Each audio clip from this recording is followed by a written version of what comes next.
할렐루야. 참으로 좋은 날입니다. 날씨가 무덥기는 하지만 사계절이 뚜렷하다는 것, 또 그 계절에 따라서 그 날씨와 그 계절을 저희가 맛볼 수 있다는 것, 이것 또한 참 감사한 일이라 할 수 있겠습니다. 사람 마음이 참 감사합니다. 이렇게 너무 더우면 차라리 눈이 펑펑 왔으면 좋겠다 생각할 때가 있고요. 눈이 너무 막 내리고 진짜 겨울에 그렇게 추우면 무더운 여름이 막 생각나죠. 예. 사람 마음이 이렇게 초기화 같다고 말을 해야 될까요? 왔다리 갔다리 하는 게 우리의 본능인 것 같아요. 오늘 본문은 내용이 좀 길고 또 내용에서 나눌 내용들이 많아서 아마 오늘 다 나눌 수는 없고 조금 나누어서 말씀을 전할까 합니다. 신앙생활을 하면서 많은 질문들을 우리는 스스로 던지게 됩니다. 이런 질문들 혼자 해보셨나요? 아니면 이런 질문들 서로 물어보셨나요? 제사가 맞습니까? 예배가 맞습니까? 아니면 제사라고 말하는 것과 예배라고 말하는 것이 같은 뜻인가요? 다른 뜻인가요? 교회입니까? 성전입니까? 그런 질문들 혹시 던져보신 적 있으십니까? 아니면 오직 믿음으로 다 그냥 이렇게 생각을 하십니까? 한국교회에서 많은 분들에게 굉장히 개혁적인 목사님으로 알려진, 그리고 또 존경받는 목사님이 계시는데 이렇게 유튜브를 보면, 저도 유튜브를 잘 보는 편은 아닌데 어쩌다가 이제 저희 채널 보다 보면 이렇게 딸려서 알고리즘에 의해서 올라오시는 분들이 계세요. 네, 굉장히 많이 알려지고 또 책도 많이 쓰신 그 목사님 이렇게 설교 영상이 이렇게 요약돼서 조금씩 이렇게 뜨는 것들이 있더라고요. 근데 타이틀을 조금 이렇게 뭐랄까 눈에 띄게 달아놨어요. 내가 젊은 목사님 설교를 듣고 굉장히 충격을 받았습니다. 이게 이렇게 밑에 자막으로 이렇게 깔려 있어요. 무엇 때문에 충격을 받았을까 궁금하잖아요. 그래서 이 궁금증을 못 이기고 저도 이 손가락으로 클릭해서 잠깐 이렇게 들어보았습니다. 이 목사님께서 한국교회에서 혼동하고 있는 그런 개념 중에 성전, 또 교회, 정확히 그분의 표현에 의하면 예배당, 이 용어를 지적하시는 그 말씀이었습니다. 이 목사님께서는 누구나 알만한 대형교회 그 목사님의 설교를 그분 또한 듣고 그분의 설교를 인용하면서 비난이 아니라 비평을 하는 그 내용이었습니다. 그 배경 본문이 우리가 요즘 묵상하고 있는 열왕기 하의 본문입니다. 아직은 나오지 않은 히스기야 왕이 나오는 열왕기 하 18장에서 19장에 나오는 본문 내용이었습니다. 당시 북이스라엘은 이미 아수르란 대제국에 의해서 이제 멸절하게 되었습니다. 나라가 문을 닫은 거죠. 백성들은 끌려가고 또 남은 자들은 비루하게 살고 있을 때였습니다. 이 거대한 제국의 위협 앞에서 히스기야 왕, 남유다의 왕 또한 굉장히 큰 두려움을 느끼고 가진 방법을 다 동원해서 이 아수르 왕을 달래기를 시도를 합니다. 그래도 되지 않자 이 아수르 왕에게서 받은 협박 편지를 하나님의 성전으로 가지고 와서 그 앞에 펼쳐두고 하나님 앞에서 울면서 호소를 합니다. 살려달라고 호소하는 것이죠. 그날 하나님께서 단번에 모든 문제를 해결하십니다. 이제 이 본문을 가지고 이 대형교회 그분 이제 설명에 가면 이 대형교회 젊은 목사님이라고 또 표현하시더라고요. 젊은 목사님께서 우리도 살면서 여러 형태의 아수르 공격을 받게 되는데 그럴 때마다 히스기야처럼 성전을 찾아서 하나님 앞에서 기도해야 됩니다 라고 말을 하셨다는 거예요. 그런데 성전을 찾아가야 된다는 말을 반복하면서 교회를 은근히 성전으로 표현하는 것에 큰 충격을 받았다는 겁니다. 그리고 젊은 나이를 자꾸 강조하시는 이유를 이제 알게 되었어요. 그 뒤에 나이가 있는 목사님이면 오래전에 교회를 성전으로 이렇게 그냥 표현하는 것이 아주 그냥 상식적으로 그냥 일반화되었던 시대 분이라면 이해가 되는데 젊은 목사님이 그것을 구분하지 않고 예배당을 성전이라고 말하고 어려운 일을 당할 때마다 성전을 찾아라, 교회를 와라 라고 말씀하신 것에 충격을 받았다는 것입니다. 그리고 덧붙이시는 말씀이 그 젊은 목사님에게 잘못 그루밍을 당하고 있는 교인들이 무척 안타깝다고 덧붙이시더라고요. 저도 굉장히 충격을 받았습니다. 한편으로요. 자, 왜 그런지를 이제 말씀을 드리겠습니다. 저 또한 이분을 어떻게 비평하려는 내용이 아닙니다. 저는 오늘 본문 내용을 가지고 말씀을 이끌어가기 위해서 이러한 이해가 우리 교회 가운데 있는데, 우리들은 어떻게 고민을 해야 될지에 대해서 함께 이 본문을 가지고 말씀을 드리고자 하는 것입니다. 사실상 예배당은 성전이 아닙니다. 맞죠? 지금은 성전의 시대가 아닙니다. 교회의 역사, 성경의 역사를 조금이라도 안다고 하면 이걸 오해할 일이 없어요. 아마도 그 대형교회 젊은 목사님도 이런 정도 상식이 없어서 그렇게 말씀하지는 않았을 거라 생각을 합니다. 그렇다면 예배당과 교회를 성전으로 부르면 신학적으로 또 신앙적으로 잘못된 것일까요? 우리는 우리의 생각과 판단이 아니라 성경에서 어떻게 말씀하시는지를 찾아서 답을 구해야 옳을 일입니다. 고린도후서 6장 16절 말씀이 제 눈에 들어옵니다. 하나님의 성전과 우상이 어찌 일치가 되리요? 우리는 살아계신 하나님의 성전이라. 이와 같이 하나님께서 이르시되 내가 그들 가운데 거하며 두루 행하여 나는 그들의 하나님이 되고 그들은 나의 백성이 되리라. 아멘. 하나님의 성전으로 부르심 받은 그리스도인들, 그 지체들이 모여서 그리스도의 몸인 교회를 이루는 것인데, 그러면 교회는 성전입니까? 아닙니까? 물론 본질을 왜곡하고 잘못 인용한 인용들이 상당히 많이 있습니다. 그걸 문자 그대로 기능적으로 성전의 기능을 교회가 하고 있다라고 말한다면 그것은 오해 정도가 아니라 잘못 인용하고 있는 것이죠. 성정시대의 성전의 기능, 이 기능을 말하는 것이 아니라 그 본질을 말한다고 한다면 조금 다른 각도로 우리가 바라볼 수 있지 않겠습니까? 그렇다면 교회에서 드리는 예배는 하나님 앞에서 드리는 제사와 같다고 한다면 맞는 말입니까? 틀린 말입니까? 사실 함정이 많은 질문입니다. 문자적으로 보자면 틀린 거죠. 제사는 재물을 가져다 하나님께 바치고 드리는 거죠. 그리고 예배는 다른 측면에서 말씀해야 되지 않겠습니까? 오늘 본문이 이러한 질문에 대한 가장 적절한 답변이 되리라고 저는 생각을 합니다. 오늘 본문 로마서 12장 1절 말씀을 한번 다시 보겠습니다. 그러므로 형제들아 내가 하나님의 모든 자비하심으로 너희를 권하노니 너희 몸을 하나님이 기뻐하시는 거룩한 산 제물로 드리라. 이는 너희가 드릴 영적 예배니라. 이 본문 말씀에서 우리 몸을 하나님이 기뻐하시는 거룩한 산 제물로 드리라고 말씀하고 있어요. 그리고 산 제물로 드리는 이것이 무엇이라고 결론을 내주십니까? 영적 예배라고 말씀하고 있어요. 이것 또한 그 앞에 전제되는 것이 하나님께서 기뻐하시는 거룩한 산 제물, 이렇게 표현을 하고 있습니다. 자, 그렇다면 제사는 예배입니까? 아닙니까? 본래적인 제사의 목적은 우리가 드리는 예배와 다르지 않다고 보는 것이 저는 성경적인 정의라고 저는 생각을 합니다. 그렇다면 제사가 드려지는 곳은 성전이고 예배가 드려지는 곳은 예배당이 있는 교회인데 서로 다른 의미라고 한다면 이 말씀을 어떻게 이해합니까? 거룩에 대한 오용과 남발을 염려하여서 구분지어야 한다고 하면 이것은 맞는 말씀입니다. 정확하게 표현해 줘야겠죠. 저희 교회는 모두가 아시는 것처럼 주일날은 이렇게 예배를 드리는 예배당이 되고 또 교회가 되고, 주중에는 많은 사람들이 이곳에 와서 커피도 마시고 차도 마시면서 환담을 하고 또 마음을 편안하게 하는 카페로 사용하고 있습니다. 그래서 어떤 분들이 제게 이런 좀 고약스러운 질문을 하실 때가 있어요.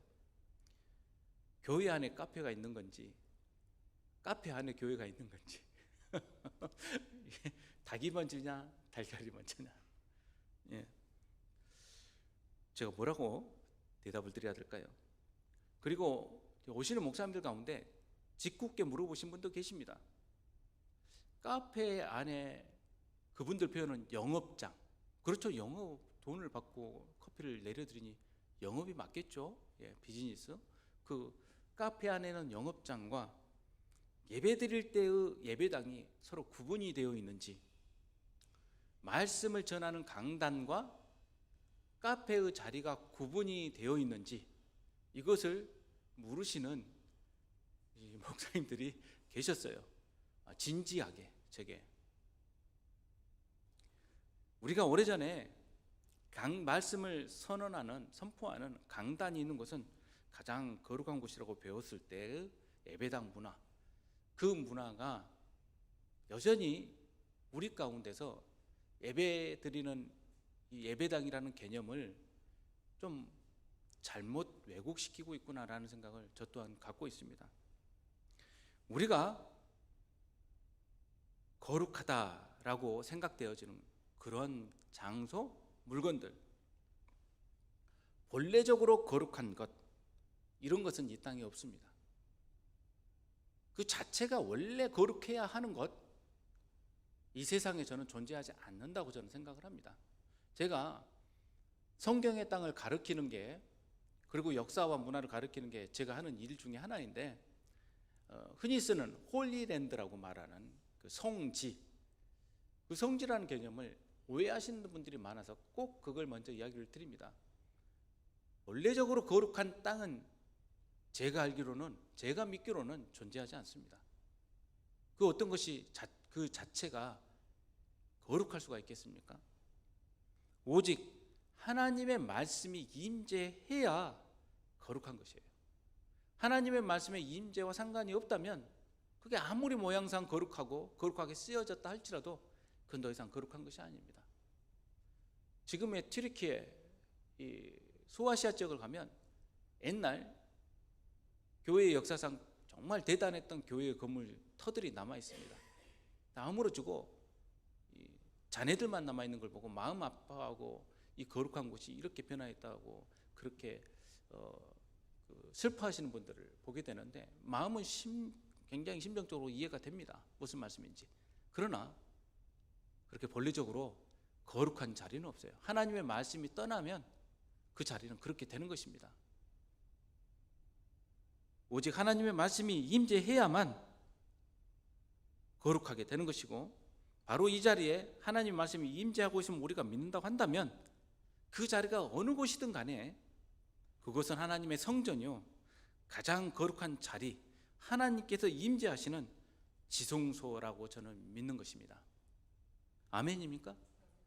여러분, 지성소가 왜 가장 거룩한 곳인 줄 아십니까? 지성소 안에 언약궤가 있으니까. 그럼 그 언약궤는 무엇입니까? 언약궤의 두 그룹 날개, 천사의 두 그룹 날개 사이에 속죄소라고 불리는 곳을 두셨는데, 그곳에 하나님께서 임재하신다고 성경에서 말씀하고 계십니다. 그리고 그곳에서 하나님의 백성을 만나시고 그곳에서 하나님께서 말씀하시겠다고 성경에서 우리에게 전하고 있는 것입니다. 출애굽기 25장에 이 말씀이 나옵니다. 언약궤를 만들 때 이렇게 만들라, 그리고 그 언약궤에 하나님께서 어떻게 쓰시겠다라는 말씀하시는데, 그룹들은 그 날개를 높이 펴서 그 날개로 속죄소를 덮으며 그 얼굴을 서로 대하여 속죄소를 향하게 하고 속죄소를 궤 위에 얹고 내가 내게 줄 증거판을 궤 속에 두라. 거기서 내가 너와 만나고 속죄소 위 곧 증거궤 위에 있는 두 그룹 사이에서 내가 이스라엘 자손을 위하여 내게 명령할 모든 일을 내게 이르리라. 하나님께서 이 언약궤 위에 그 뚜껑으로 표현되고 있는 속죄소, 이 속죄소라는 말은 원어로 이 카프롯이라고 말을 합니다. 이 카파르라는 뜻은 덮다라는 뜻이에요.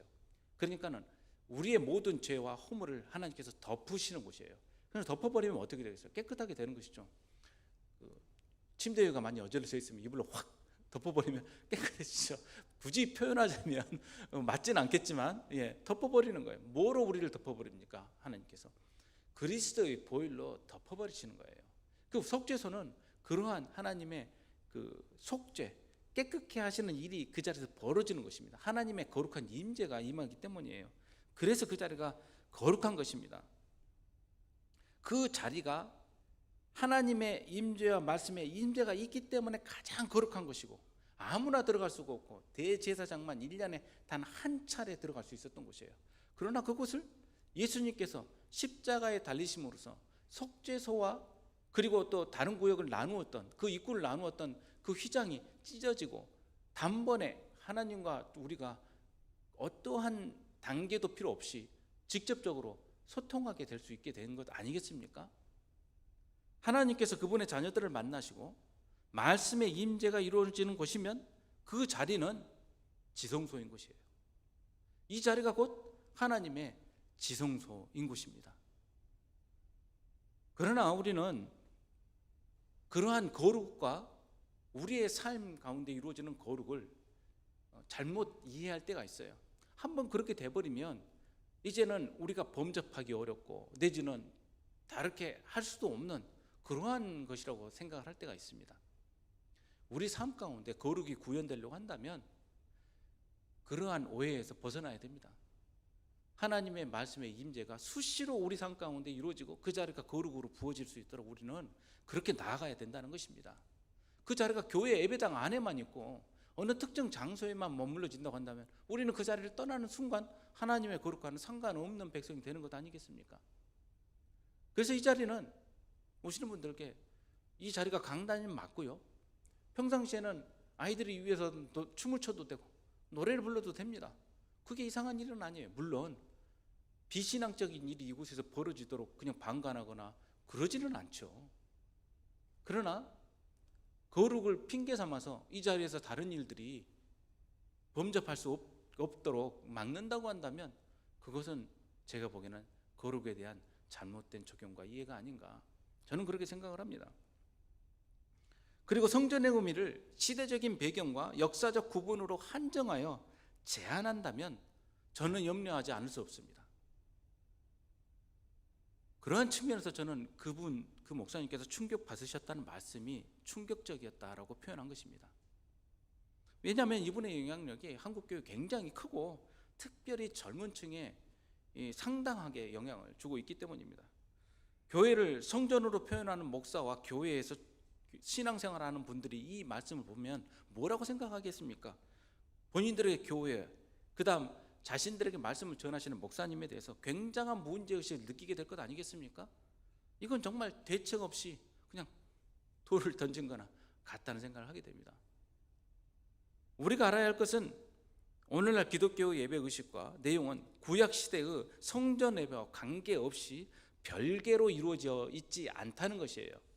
오히려 성경 말씀, 특히 하나님께서 이스라엘 백성들에게 구체적으로 알려주셨던 제사와 예배 방식을 통해서 하나님께서 받으시는 예배가 어떤 것이며 그 제사법을 통하여 요구하시는 예배의 내용이 무엇인지 모를 때에 우리는 하나님의 의도와 상관없이 우리 스스로 자의적으로 우리의 지식과 우리의 경험과 우리의 상식을 통해서 예배를 이해하고 내 마음에 들도록 편의적으로 예배를 재구성하고 오염시키는 더 큰 문제를 가져온다고 저는 생각을 합니다. 말이 조금 길었나요? 그래서 어떤 분들은 성경에서 제가 그런 만화 이렇게 애니메이션도 봤어요. 출애굽기 딱 끝나니까 거기서 나오는 아이가 너무 좋아서 이렇게 목욕을 하면서 이제 끝났다고 이제 목욕을 하는데 갑자기 커튼이 탁 쳐지면서 레이기가 등장을 하니까 비명을 지르더라고요.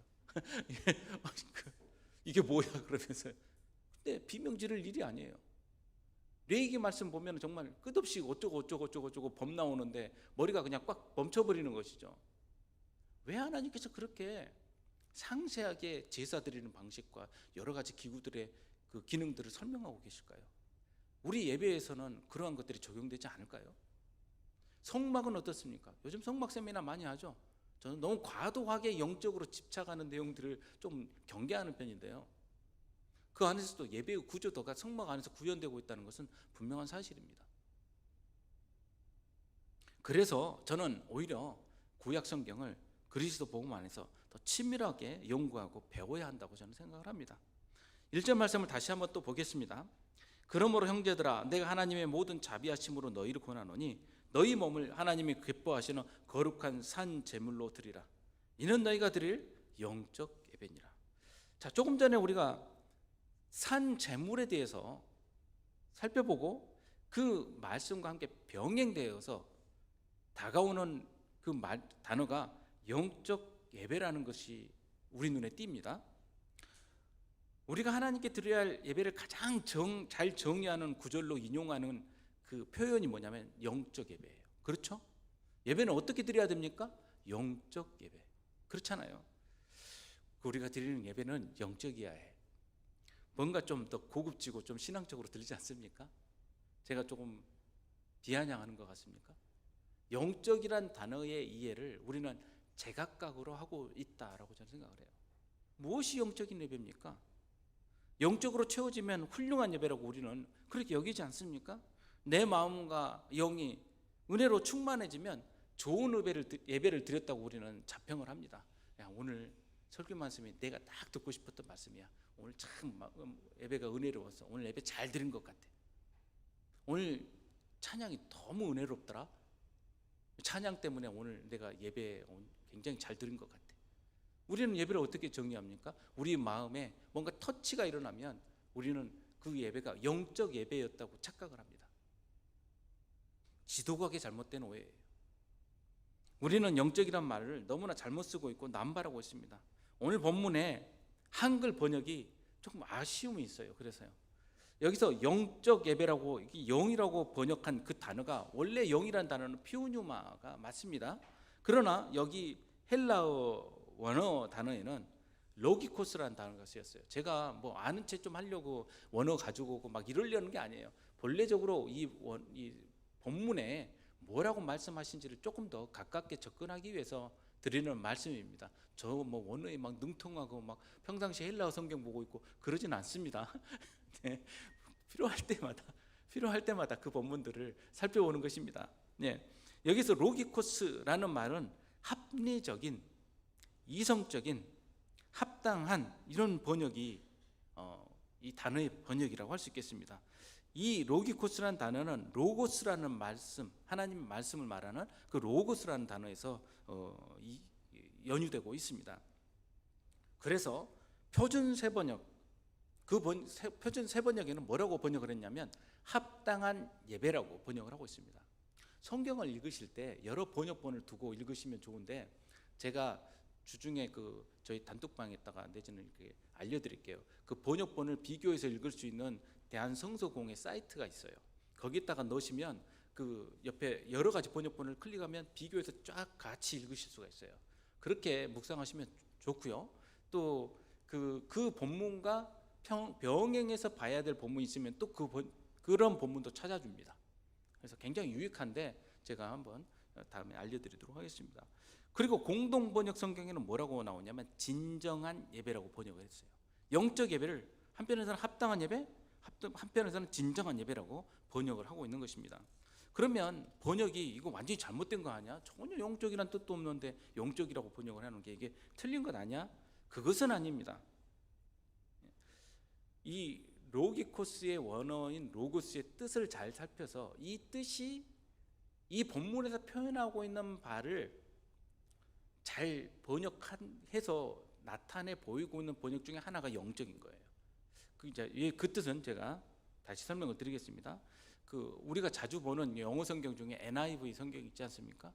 이 NIV 성경 외에 여러 영어 번역본에서 이것을 영적 예배라고 번역해 두었습니다. 스피리추얼 서비스라고 분명히 그렇게 번역을 해 두었어요. 그리고 NIV가 이제 1984년도 판에는 그렇게 영적이라고 번역해 두었다가 그다음 2011년도 판에 보면은 합당한, 참되고 합당한 이런 번역을 이렇게 올려두었더라고요. ESV도 마찬가지입니다. 그러나 킹 제임스 버전에서는 합당한 그리고 이성적인 이런 번역을 사용을 하고 있습니다. 이 로기코스라는 단어는요, 아까 로고스라는 말에서 왔다고 제가 표현해 두었는데 이 로고스는 우리가 이미 요한복음 이 말씀을 많이 들을 때 여러 저뿐 아니라 많은 목사님들이 잘 설명을 해 두었기 때문에 로고스라는 단어가 아마 생소하지는 않으실 거예요. 이 로고스라는 의미와 로기코스라는 그 단어의 그 배경에는요, 헬라 사람들의 그 철학이 담겨 있습니다. 이 그리스 사람들은요, 우주와 이 창조의 원리, 그리고 그 우주의 진행을 절대 이성, 절대 합리성으로 이해하려고 했어요. 그렇겠죠. 그 사람들이 어떤 철학적 그런 이해 구조 안에서요. 그리고 그 절대적인 이성과 합리성의 최고의 궁극적인 그 존재는 무엇으로 말하냐면 신으로 생각을 했어요. 이러한 그리스 철학과 문화를 배경으로 예수 그리스도를 로고스라고 요한복음에서는 표현하고 있는 것입니다. 즉 우주적 지성, 이성, 합리성, 인격으로서의 말씀, 그 로고스를 요한은 설명하고 있는 것이에요. 그래서 이 로기코스는 이 로고스에서 파생되었기 때문에 인간은 다른 피조물에게는 없는, 당시 헬라 문화권 안에서 이해하고 있는 바 다른 피조물들, 동물들에게서는 전혀 발견될 수 없는 합리성과 지성적 요소를 설명하기 위해서, 인간에게만 있는 그런 부분을 설명하기 위해서 쓰여진 단어가 바로 이 로고스와 로기코스예요. 그래서 이 영적 예배라고 표현하는 이 로기코스라는 이 단어는 저급한, 미신적이고 아주 저급한 그런 우상 숭배와는 비교할 수 있는 매우 높은 차원에서 합리적인 종교성을 나타내는 단어로서의 영적 예배. 예, 무더위에 어디 돌아다니지 말라는 것 아니에요 혹시? 그렇죠? 지진 났대요? 아, 이거 지금 생각하면 방송 중인데, 예. 요즘은 이런 사이렌은 잘 안 울리던데, 예, 오늘 많이 덥다고 어제부터 계속 그러더라고요. 저같이 자영업을 하는 사람은 더우니까 돌아다니지 말라는 문자가 더 무서워요. 예. 그래서 좀 애진간히 보냈으면 좋겠다라는 생각을 하게 됩니다. 그래서 자영업자들 만나면 무더위에 많이들 고생하십니다. 저희 그런 이야기를 하는데요. 예. 신령한이라고 번역한다는 것, 또 영적이라고 번역한다는 것은 이런 이해 가운데 있는 거예요. 저급한 그러한 것이 아니라 하나님의 피조물인 우리 인간들이 드릴 수 있는 그러한 예배의 성격을 영적으로 번역한 거예요. 그래서 베드로전서 2장 2절에 보면 갓난아이들처럼 순전하고 신령한 젖을 사모하라 했는데, 여기서 신령한이라는 단어 또한 로기코스예요. 참된 지식, 진리로 충만하고 가장 합당한 사고를 통해서 하나님을 알고 인정하고 최상의 것으로 하나님을 예배하는 것, 그것은 하나님의 형상을 따라 지음받은 사람만이 할 수 있는 일이라고 여겨지기 때문에 이렇게 번역한 거예요. 그런데 이제 이것을 그냥 영적인 것, 우리의 느낌 정도로 들어가 버리면 굉장히 오해할 수 있는 단어라고 볼 수 있습니다. 로기코스는 무엇이 합당하다는 뜻일까요? 무엇이 합리적이고 이성적이라는 뜻일까요? 가장 우선 하나님 보시기에 합당한 예배예요. 그리고 우리 사람들의 입장에서도 가장 합리적이고 합당한 예배입니다. 하나님의 긍휼과 그 엄청난 사랑 안에서 우리의 모든 것을 하나님께 보답으로 올려드리는, 응답으로 올려드리는 그 예배는 가장 합리적이라고 할 수 있겠습니다. 이방인들의 미신적인 제사도 아니고 이스라엘 이 성전 시대에 이스라엘 백성들이 했던 그런 의례적인 제사도 아니며 육신의 만족을 추구하고 나아가고 구하는 그런 기복적인 예배가 아닌 하나님께서 받으시는 합당한 예배이기 때문에 영이신 하나님의 성품을 따라서 영적이라고 부를 수 있는 것이라고 저는 봅니다. 그런데 영적이라는 단어를 육체와 별개로 보는, 그리고 내 감정을 충족시키는 의미로 이해한다면 이건 굉장히 잘못 생각하고 있는 것입니다. 즉 하나님께 드리는 예배가 우리의 정신적인 드림과 교제로만 이해한다면 이건 잘못된 것이라는 것입니다. 우리는 마음의 충족을 위해서 이 자리에 온 게 아니에요. 그리고 마음으로 위로받기 위해서 이 자리에 온 게 아닙니다.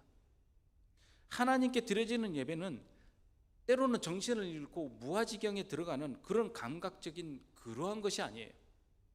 가장 합리적이며 가장 지적인 예배가 하나님께 드려지는 예배예요. 사람에게 가장 합리적이고 지적인 최상의 모습은 창조주이시며 모든 역사의 주관자이신 하나님을 경배하는 예배자의 모습인 것입니다. 그래서 우리가 주목해야 할 또 다른 단어는 오늘 본문 1절의 영적인, 즉 합당한 예배와 병행해서 나오는 단어, 너희 몸입니다. 이 단어를 주목해서 보셔야 됩니다. 여기서 몸이라는 단어는 헬라어로 소마, 우리의 신체, 육체를 말을 합니다. 말 그대로 그냥 우리 몸을 말해요. 몸. 정신적인 교감으로서 예배로 우리가 정의 내리고 끝내버리는 것이 아니라 우리의 삶에서의 응답이 요구받는 거예요. 그러니까 고린도전서 6장 19절에 이렇게 말씀하고 있습니다. 너희 몸은 너희가 하나님께로부터 받은 바 너희 가운데 계신 성령의 전인 줄 너희가 알지 못하느냐. 너희는 너희 자신의 것이 아니라 값으로 사신 것이 되었으니 그런즉 너희 몸으로 하나님께 영광을 돌리라. 여기서도 소마, 이 육신이 나와요. 그러니까 우리의 예배는 하나님과 우리의 마음과 영적인 교감, 교제, 이걸로 끝나버리는 그런 게 아니에요.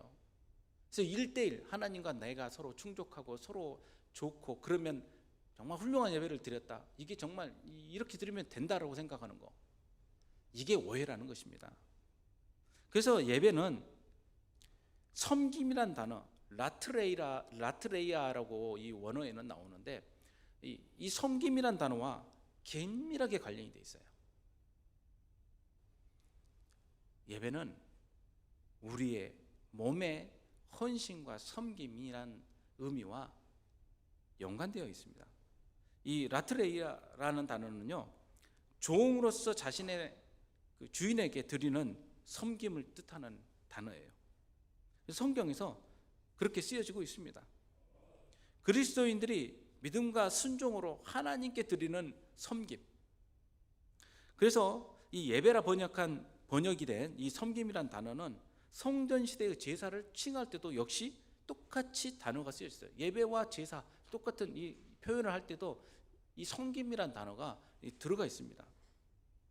하나님 앞에서 받으실 만한 성도들의 삶으로서의 예배를 뜻한다고 할 수 있겠습니다. 주님을 섬기는 삶으로서 예배를 서비스, 즉 섬김이라고 번역한 거예요. 그래서 우리 예배를 서비스라고 하지 않습니까? 서비스가 뭐예요? 봉사하는 것 아닙니까? 무엇을 위한 봉사입니까? 어떤 분들은 왜 예배가 서비스일까? 원어의 뜻이 그거예요. 그렇게 담겨 있는 거예요. 하나님 앞에 드려지는 봉사, 섬김, 교회 안에서 지체들에게 드려지는 봉사, 섬김, 이게 예배를 의미하는 바예요. 영적이란 말은 자칫 오해할 여지가 있습니다. 실제적인 삶과 유리된 정신적인 부분만 강조될 여지가 있는 것입니다. 그래서 공동체 안에서 이루어지는 우리의 관계성, 그리고 함께 드려지는 예배 공동체의 의미는 밖으로 던져버린 채 하나님과 나의 관계에만 집중하면 된다고 착각하게 되는 것입니다. 우리의 예배는 하나님께 드려지는 섬김이며 그리스도의 몸을 이루는 지체들과 이웃들을 섬기는 말씀에 대한 응답이 담겨 있는 것입니다. 하나님께서 받으시는 가장 합당한 예배는 영과 육으로 드려지는 전인격적인 섬김이라는 것을 우리는 잊어서는 안 돼요. 따라서 오늘 본문에서는 예배와 함께 그리스도인으로서의 신앙을 공동체적인 섬김으로 풀어내고 있는 것입니다. 그래서 오늘 본문 전반적인 것이 예배라는 단어에서 시작을 해서 모든 게 무엇으로 표현되고 있습니까? 공동체 안에서 이루어지고 있는 그러한 그리스도인의 삶에 초점을 두고 설명하고 있어요. 전반적인 것을 읽어보십시오. 이걸 따로 띄워놓고 이야기하고 있는지. 그래서 오늘 본문의 4절에서 8절을 제가 다시 읽어보겠습니다. 우리가 한 몸에 많은 지체를 가졌으나 모든 지체가 같은 기능을 가진 것이 아니니 이와 같이 우리 많은 사람이 그리스도 안에서 한 몸이 되어 서로 지체가 되었느니라. 우리에게 주신 은혜대로 받은 은사가 각각 다르니 혹 예언이면 믿음의 분수대로, 혹 섬기는 일이면 섬기는 일로, 혹 가르치는 자면 가르치는 일로, 혹 위로하는 자면 위로하는 일로, 구제하는 자는 성실함으로, 다스리는 자는 부지런함으로, 긍휼을 베푸는 자는 즐거움으로 할 것이니라. 이 전반적인 모든 예배 안에서 기능과 섬김이 예배라는 단어를 다 꾸며주고 있는 거예요. 성도 여러분, 예배는요 공동체의 응답이에요. 나만 홀로 하나님과 대면하고 은혜 받고 내 문제를 해결받는 것은 예배라고 할 수 없습니다. 이것은 속이는 음성이에요. 이렇게 해서 너 혼자 해결해 라고 되는 겁니다. 그리고 내가 스스로 내 문제를 해결할 수 있는 것을 우리는 성공으로, 하나님께 받은 축복으로 착각하게 되는 것입니다. 사랑에는 거짓이 없나니 악을 미워하고 선에 속하라. 예수님께서 나다나엘을 만나실 때 칭찬하신 내용이 뭡니까? 이는 참 이스라엘 사람이라 그 안에 그 속에 간사한 것이 없다. 하나님 앞에서 간사한 것이 없는 거예요.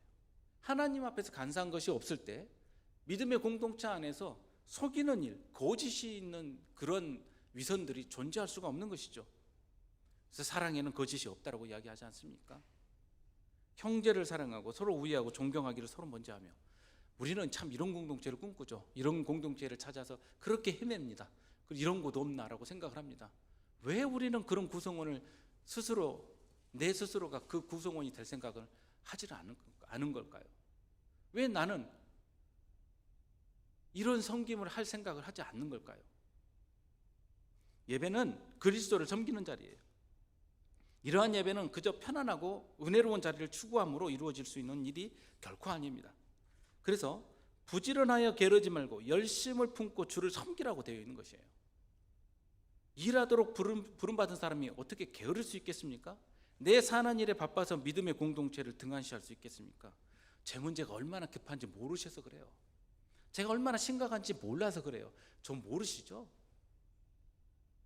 해결 방법을 오늘 알려주세요. 12절 13절에 분명한 해결 방법이 나와 있습니다. 소망 중에 즐거워하며 환난 중에 참으며 기도에 항상 힘쓰며 성도들의 쓸 것을 공급하며 손 대접하기를 힘쓰라. 아멘. 이 말씀은 우리의 모든 문제를 해결하는 키워드예요. 너무 괴롭죠? 내 문제에 매몰돼서 아무것도 보이지 않죠? 이 본문 말씀이 우리를 그 어둠에서 이끌어낼 겁니다. 무슨 소망입니까? 이 소망이라는 엘피스, 확신으로 기대하는 것을 뜻해요. 무슨 확신이에요? 우리 주님께서, 선한 주님께서 작정하고 계시고 모든 걸 계획하셔서 다 해결해 주시리라고 확신을 가지고 기대하는 거예요. 믿으십니까? 우리 모든 삶은 하나님께서 그리스도를 통해서 다 해결해 주시기로 이미 작정해 놓으셨어요. 이걸 소망 중에서 즐거워함으로 이 환난을 참을 수 있는 거예요. 그러면 환난이 사라집니까? 예수님 믿으면 다 해결받습니다. 맞는 말입니다. 그런데 우리 상황이 다 없어져 버리질 않아요. 눈앞에 뿅 하고 사라지질 않습니다. 여전히 그 앞에 놓여 있어요. 그런데 우리의 시각과 생각이 완전히 달라지는 거예요. 더 이상 그것은 내 문제가 아니에요. 하나님께서 이미 해결하시기로 작정된 문제예요. 그래서 이것은 하나님께 맡기는 겁니다. 그리고 우리는 소망을 가지고 환난 중에, 여전히 환난 중에 있지만 참으며 기도에 항상 힘쓰는 거예요. 그래서 기도가 나오는 거예요. 하나님의 감사의 기도가 나오는 거예요. 해결해 주십시오라는 기도가 아니라 감사합니다, 해결해 주시는 것을 감사합니다라고 응답하는 거예요. 그럼으로써 우리 시선은 어디로 가냐면 나보다 더 부족한 여건 가운데 있는 지체들의 쓸 것을 공급하는 일에 시선이 가는 거예요. 내 문제는 하나님께서 해결하시기로 작정하셨으니 누구를 통해서 해결하실까요? 그것을 우리 믿음의 공동체를 위해 통해서 또 해결하세요. 그러면 또 나는 누가 됩니까? 그 해결을 함께 도모하는 지체가 되는 것 아니겠습니까? 그래서 성도들의 쓸 것을 공급하는 거예요. 내 눈이 이제 바뀌는 것입니다. 성경에서 보면 하나님을 만난 모든 사람들의 첫 번째 사건이 무엇이냐? 시각이 바뀌어요. 내 문제에서 벗어나 성도들의 필요를 보게 되고, 내게 있는 문제에도 불구하고 내 지체들의 필요에 먼저 응답하는 거예요. 우리는 초대교회의 모습이 구현되는 것을 최고로 여깁니다. 그런 말도 많이 하잖아요. 교회가 어떻게 해야 세상 가운데 올바르게 갈 수 있습니까? 다 응답해요. 초대교회의 모습으로 돌아가야 됩니다. 근데 그게 뭔지를 몰라, 사람들이요. 그냥 좋은 거라고만 하고요. 초대교회의 모습은 이거예요. 12절 13절 말씀이에요. 소망 중에 즐거워하고 환난 중에 참고 기도에 항상 있으며 성도들의 쓸 것을 공급하고 손 대접하기를 힘쓰는 거예요. 여기서 교제는 코이노니아죠. 우리가 잘 아는, 많이 쓰는 단어 코이노니아, 서로 나누는 것을 말합니다. 같이 만나서 우리의 삶을 나누고 우리의 기도 제목 나누고 이런 고급진 걸 말하는 게 아니에요. 여기서 나누는 것은 그 이상의 것이에요. 실제적으로 필요한 것을 나누는 거예요. 실제적으로 필요한 것을 공급하는 것을 말해요. 교회에서 이루어지는 예배는 말씀 선포와 응답과 더불어서 믿음의 지체들과 실제적인 나눔이 있고, 그 가운데 무엇이 있어야 되냐면 손님 대접이 있어야 돼요. 여기서 말하는 손님은 무엇입니까? 우리들에게 익숙한 사람들을 말하는 게 아니죠. 내 마음이 편안하고 나하고 맞는 사람들하고 모이는 그런 모임을 말하는 게 아니에요. 우리는 교회를 그렇게 정의를 해요. 내 마음에 좀 맞는 곳이 없을까? 나 불편하게 하는 일들 없는 곳 없을까라고 생각을 합니다. 없어요. 단도직입적으로 말씀드립니다. 없습니다. 찾지 마세요. 시간 낭비하지 마세요. 없어요. 부부도 평생 서로 마음 맞고 서로 편안하고 그러지는 않잖아요. 어떻게 그런 장소가 있을 수 있어요? 없습니다. 그래서 마음 통하는, 우리끼리만 소통하는 클럽을 만드는 것은 교회를 세우는 일이 아니에요. 항상 힘쓰라는 말은 중단 없이 지속하라는 거예요. 손 대접이라는 단어는 환대하는 거예요. 저는 쉐마가 이런 환대의 장소이기를 바라면서 사실 이 카페를 주중에 운영을 하고 있습니다. 커피를 얼마나 파느냐, 이제 거기서 마음은 이제 놨습니다. 핑계를 참 절묘하게 되죠. 예, 영업을 잘 못해요 제가. 그래서 항상 이렇게 편안하게 비어 있습니다. 그래서 많은 사람들이 오시는 분마다 좀 염려를 해요. 좀 사람들이 두글두글 해야 될 것 같은데, 두글두글 하면 안 올 거 아니에요. 편하게 두시니까 오시는 거죠. 즐거워하는 자들과 함께 즐거워하고 우는 자들과 함께 우는 것, 이게 우리 믿음의 공동체에서 드려지는 예배인 것입니다. 서로 마음을 같이 하며 높은 데 마음을 두지 않고 도리어 낮은 데 처하며 지혜 있는 채 하지 않는 것, 이게 우리 공동체 안에서 이루어지는 속이지 않는, 속임이 없는 진실한 모습인 것입니다. 이러한 섬김이야말로 하나님께서 기뻐하시는 제사임을 기억하시기 바랍니다. 그리고 나의 몸으로 드리는 거룩한 산 제사로 영적 예배를 드리고 하나님 나라의 거룩한 성전으로 세워지는 성도님 되시기를 우리 주님의 이름으로 축복합니다. 다 같이 기도하겠습니다. 사랑이 많으신 아버지 하나님, 저희들은 참으로 우리 식대로, 우리의 마음대로 오해할 때가 있습니다. 하나님께 드려지는 예배가 내 마음을 충족시키는 예배라고 우리는 착각할 때가 많습니다. 우리의 마음과 우리의 몸으로 드려지는 예배, 그러한 예배자가 되게 하여 주시옵소서. 우리는 하나님 앞에서 합리적이며 합당한 예배를 드리는 예배자로 서기를 원합니다. 주님, 저희에게 임재하여 주시고 우리의 힘이 아니라 하나님의 능력으로 드려지는 저희들 되게 하여 주시옵소서. 감사드리며 예수님의 이름으로 기도하옵나이다. 아멘.